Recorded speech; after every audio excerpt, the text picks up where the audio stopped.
से आगे बढ़ रही है।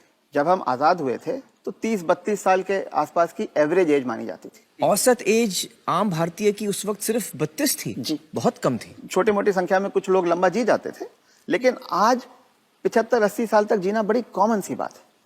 तो अब जो आदमी 75 का हो गया, उसने खुद अपनी लंबी उम्र की तैयारी ही नहीं करी, और जब उसने कोई तैयारी खुद नहीं करी है तो उसका परिवार या उसके समाज उनको कैसे तैयारी करेंगे। तो आपका ये कहने का मतलब है कि पहले तो शायद वो 60 साल तक जीता तो बहुत बड़ी बात थी, तो जब तक वो कमा रहा था वो जी रहा था, अब वो 80 साल तक जी रहा है। तो इसके जो परिणाम है वो भी इकोनॉमिक एंगल मुझे समझाइए। इसके इकोनॉमिक एंगल बहुत भयावह है। आज हिंदुस्तान में 60 साल की उम्र में आपने एक आदमी को रिटायर कर दिया। आदमी को अगर 80 साल तक जीना है तो 20 साल के लिए उसको अपना इंतजाम करना है। उसकी पत्नी 10 साल छोटी है तो 30 साल के लिए पत्नी के लिए इंतजाम करना है। औरतें आमतौर पे 5 से 7 साल ज्यादा जीती हैं, तो 35 साल के लिए उसे अपनी पत्नी के लिए फाइनेंशियल इंतजाम करना है और 20 साल के लिए खुद के लिए इंतजाम करना है। आज के इन्फ्लेशन में, आज की महंगाई में कितना भी पैसा आप एक जगह रख दीजिए, क्या वो 35 साल तक खींच सकता है? ये प्रैक्टिकल नहीं है। और जैसे जैसे उम्र बढ़ती जाती है उनके बच्चों की उम्र भी बढ़ रही है जी। जो आज 70-75 का होगा, बच्चे भी तो 50-55 के हो रहे होंगे।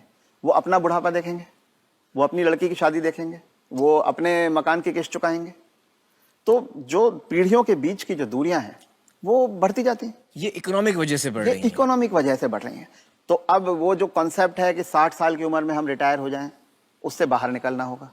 जब तक शरीर साथ देता है काम करते रहना है और 2 पैसे कमाते रहना है जी। कुछ करके किसी तरह से अपनी आर्थिक स्वतंत्रता को कायम रखना चाहिए, जितने ज्यादा से ज्यादा समय तक हम रख सकते हैं। अपने आप को वोकल रखना भी बहुत ज्यादा जरूरी है। अगर मेरी परवाह मेरे परिवार वाले नहीं कर रहे हैं और अगर अड़ोसी पड़ोसी इस बात को जान जाएं, तो कोई भी बुजुर्ग कभी भी किसी परेशानी का सामना नहीं करता, क्योंकि तो चुप ना रहें। रथ साहब ये कह रहे हैं कि चुप ना रहें। अगर आपके बच्चे आपके साथ व्यवहार ठीक नहीं कर रहे हैं, सबको बताएं। तो आप सबको बताएं। जी। रथ साहब, बहुत सारे जो बुजुर्ग हैं हमारे समाज में, उन पे प्रेशर आता है बच्चों की तरफ से कि आपकी जो जायदाद है या जो घर है या जो प्रॉपर्टी है, जो कुछ भी आपके पास है, वो आप हमारे नाम कर दें। इस पे आप कुछ टिप्पणी देना चाहेंगे?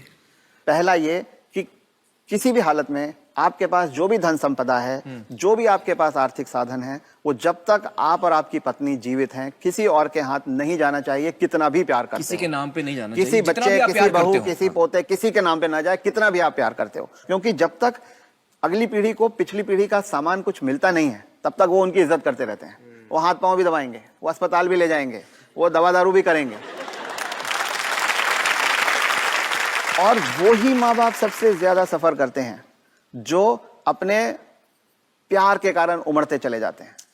मेरा बेटा, मेरी बेटी, मेरी बहू, मेरा पोता, जो ये मेरा मेरा करना जिसने शुरू किया, बस वहीं से उनके दुर्गति के दिन शुरू हो जाते हैं। इसलिए सबको ये ध्यान रखना चाहिए कि कुछ भी हो जाए, कोई प्रलोभन आए, कोई इमोशनल ब्लैकमेल हो, कुछ हो, उन्हें अपने पास अपनी चीज को रखना चाहिए। अपने बच्चों से शेयर करें तो अपनी मन की खुशी को शेयर करें, अपने पैसे को शेयर ना करें।